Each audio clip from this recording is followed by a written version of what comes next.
Hello guys, welcome back to my YouTube channel. So guys, आज मेरे blog पूरे 4 दिन बाद आ रहे हैं।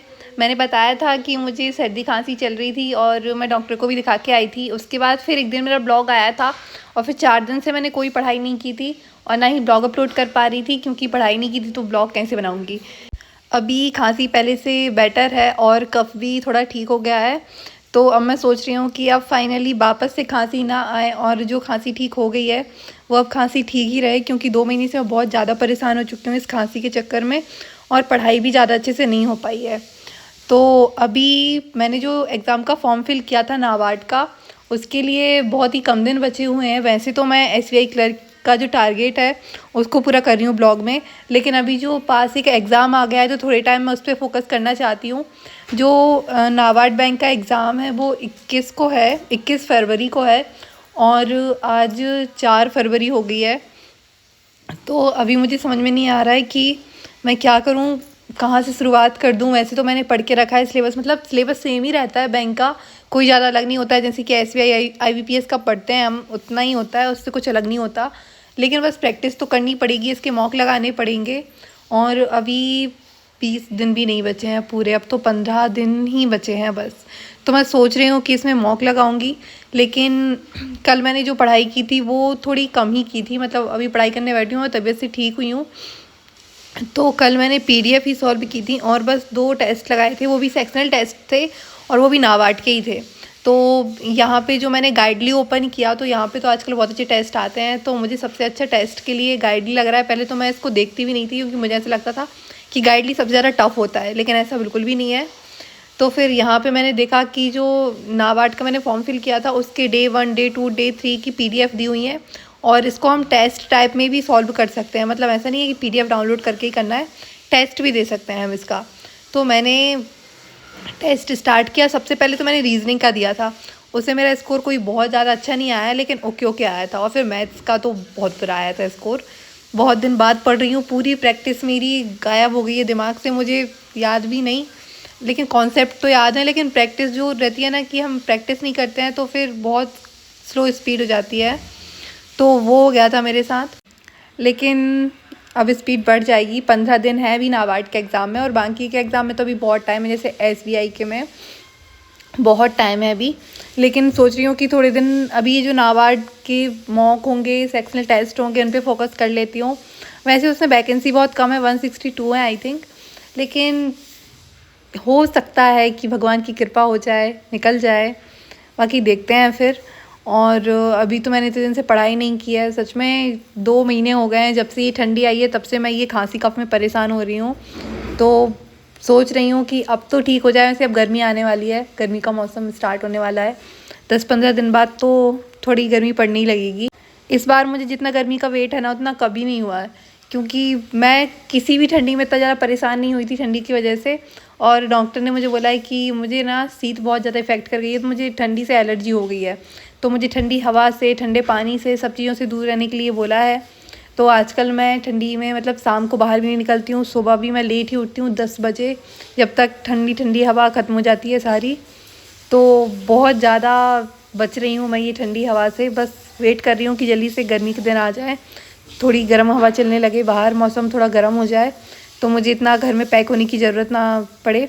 और मेरी दोस्त की शादी भी है, तो मैं दिन दिन में जाती हूँ। मतलब अभी पहले हल्दी में जाऊँगी, आज कल मेहंदी में गई थी, तो अभी जल्दी से दिन में जाऊँगी और शाम तक वापस आ जाऊँगी।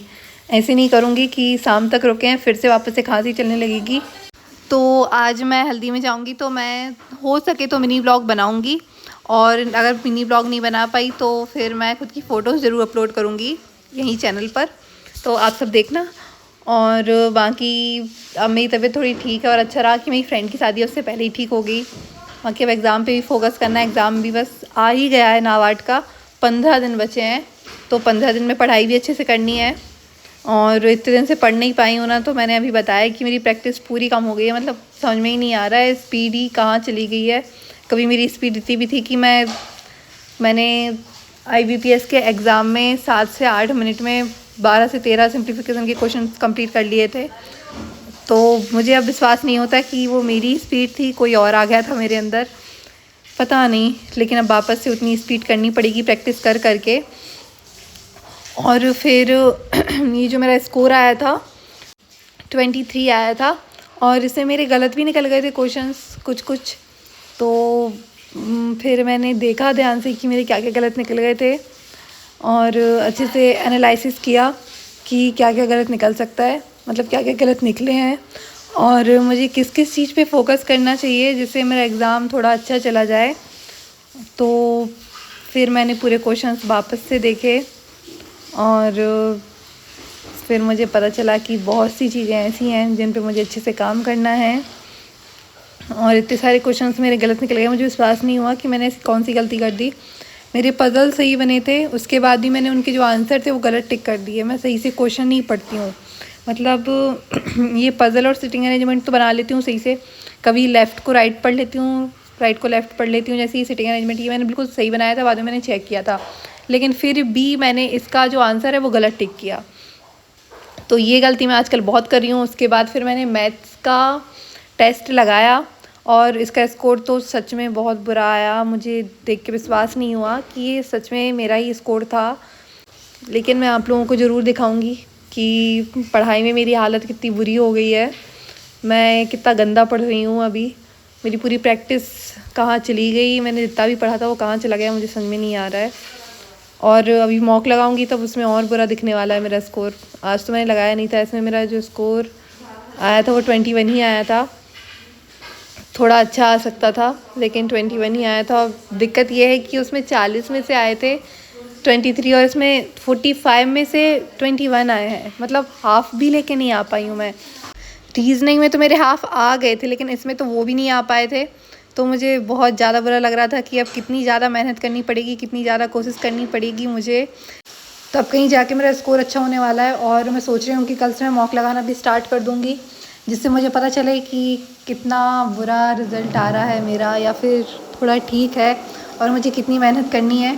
आज मैं कोई भी मॉक नहीं लगा पाई थी, क्योंकि मैं पढ़ने बैठी थी, तो मैंने सोचा कि चलो PDF सॉल्व कर लेती हूँ। और आज ज़्यादा मन भी नहीं लग रहा था, क्योंकि मैं सबसे ज़्यादा कन्फ्यूज़ तो इसलिए थी कि मैं शुरुआत कहाँ से करूँ, क्योंकि 15 दिन बचे हैं एग्ज़ाम में, और इतने दिन से मैंने बिल्कुल भी नहीं पढ़ा है। तो अब क्या पढ़ लूँ मैं इतनी जल्दी। तो मैंने बस PDF ही सॉल्व की थी, और मुझे जो जैसा कंटेंट मिल गया मैंने बस उतना सॉल्व कर लिया खुद के मन से। कुछ ज़्यादा मैंने एक्सप्लोर नहीं किया कि अब मुझे क्या पढ़ना चाहिए। और उसके बाद जो सीरीज़ की मुझे PDF पहले से ही मिल गई थी, मतलब मेरे लैपटॉप में डाउनलोड ही थी वो कुछ दिन पहले से, तो मैंने सोचा कि चलो इसको ही सॉल्व कर लेते हैं। अलग से मैंने कुछ डाउनलोड नहीं किया फिर। तो बस इतना ही पढ़ा था मैंने, और अब मैं अपने ब्लॉग को यहीं ख़त्म करती हूँ। मेरे चैनल को सब्सक्राइब करना, वीडियो को लाइक करना, और बाकी किसी को नाबार्ड की PDF चाहिए हो तो मुझे इन्फॉर्म करना। बाय।